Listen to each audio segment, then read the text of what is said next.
علامہ جلال الدین رومی رحمہ اللہ نے اپنی شورى آفاق کتاب مثنوی میں ایک تمثیل ذکر کی ہے. حدیث کی شرحوں میں بھی یہ مثال آتا ہے. لکھا ہے کہ ایک دن ایک بندہ آمدتا کامتا ہوا سیدنا سلیمان علیہ السلام کے پاس آیا اور اسے بتا دیا کہ حضرت آج مجھ پر ملک الموت نے، حضرت اسرائیل علیہ السلام نے مجھ پر غصہ سے دیکھا ہے.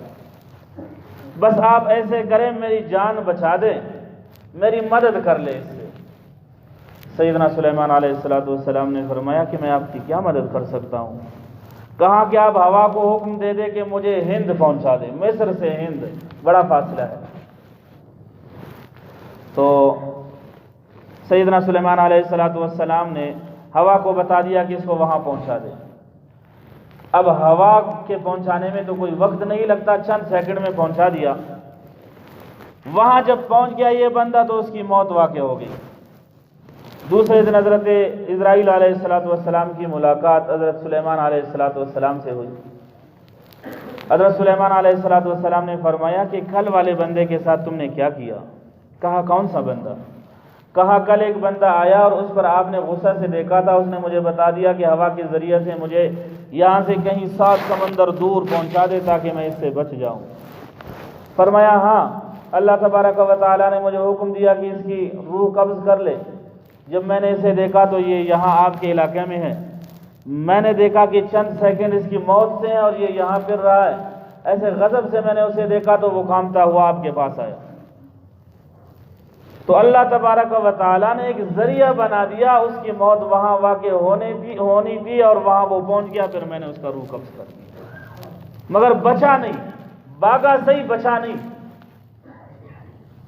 7 سمندر پار بھاگا، نبی کی مدد لے کر بھاگا، مگر موت سے بچ نہ سکا. قرآن کریم میں ہے، اللہ تبارک و تعالیٰ فرماتے ہیں اینما تکونوا یدرککم الموت، جہاں کہیں بھی تم ہو تو یدرککم الموت، تمہیں موت آ کے پکڑے گی. وَلَوْ كُنْتُمْ فِي بُرُوجٍ مُشَيَّدَةٍ، اگرچہ تم مضبوط قلعوں میں ہو جاؤ. علامہ انور شاہ کشمیری رحمہ اللہ فرماتے ہیں کہ مضبوط جتنا بھی قلعہ ہو مگر وہاں موت آ کے رہے گی. اس کا مطلب یہ ہے کہ جس طرح ہوا پرندوں کے لیے کوئی رکاوٹ کا سامان نہیں ہے، اسی طرح کوئی مضبوط قلعہ کسی فرشتے کے لیے رکاوٹ کا ذریعہ نہیں، آ کے رہے گی. پھر مزید انہوں نے فرمایا کہ دیکھیں بہت ساری مائیں ایسی ہیں جن کے پیٹ میں بچے وفات پاتے ہیں، وہاں تو راستہ نہیں ہے مگر پھر بھی ملک الموت وہاں پہنچ جاتا ہے. وَلَوْ كُنْتُمْ فِي بُرُوجٍ مُشَيَّدَةٍ، جتنے بھی مضبوط قلعوں میں ہو جاؤ تو موت آ کے رہے گی.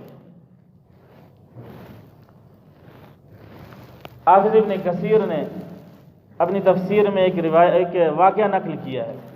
فرماتے ہیں کہ امم سابقہ میں سے ایک عورت تھی جو حاملہ تھی، اس کا ایک ملازم تھا. عورت کو درد ذہ شروع ہو گیا اور تھوڑی دیر کے بعد بچی پیدا ہو گئی. عورت نے ملازم کو بتا دیا کہ جاؤ اس کے لیے آگ لے آؤ، چھوٹی بچی ہے، سردی لگے گی. وہ گھر سے جب نکل گیا تو گھر کے دروازے پر اس سے ایک بندے نے ملاقات کی اور اسے بتا دیا کہ کہاں جا رہے ہو؟ کہاں بچی پیدا ہوئی ہے، اس کے لیے آگ لا رہا ہوں. تو اس نے کہا دیکھو یہ بات یاد رکھو، یہ بچی جو ابھی پیدا ہو گئی ہے، ایک تو یہ ہے کہ یہ غلط 100 مردوں سے مل جائے گی. دوسری بات یہ ہے کہ اس کی جو موت ہے وہ مکڑی سے واقع ہو جائے گی اور اس لڑکی کا نکاح تجھ سے ہو جائے گا. اب دیکھا کہ یہ 100 غلط مردوں سے مل کر مجھ سے ملے گا، میرے نکاح میں آ جائے گی، یہ تو پھر میرے لیے بڑی بدنامی کی بات ہے. وہ بجائے آگ لینے کے لیے واپس گھر کی طرف لوٹا، کمرہ میں داخل ہو کر چھری سے اس بچی پر وار کیا اور پیٹ اس کا چاک کر دیا. اپنے ظن اور گمان میں اس نے یہی خیال کیا کہ یہ مر گئی، بس کام تمام کر دیا. پھر وہاں سے نکل گیا، سمندر پار دوسرے علاقے میں اس نے کاروبار کرنا شروع کر دیا. یہ عورت اٹھ گئی بڑی تکلیف سے، اس کا اس کا جو پیٹ تھا اس کو سیا اور اس کو علاج کیا، اللہ تبارک و تعالیٰ نے اس کو صحت یاب کر دیا یہاں تک کہ یہ بڑی ہو گئی۔ اللہ کا کرنا ایسا ہوا کہ یہ اتنی خوبصورت کہ اس جیسی کوئی دوسری خوبصورت عورت اور لڑکی نہیں تھی۔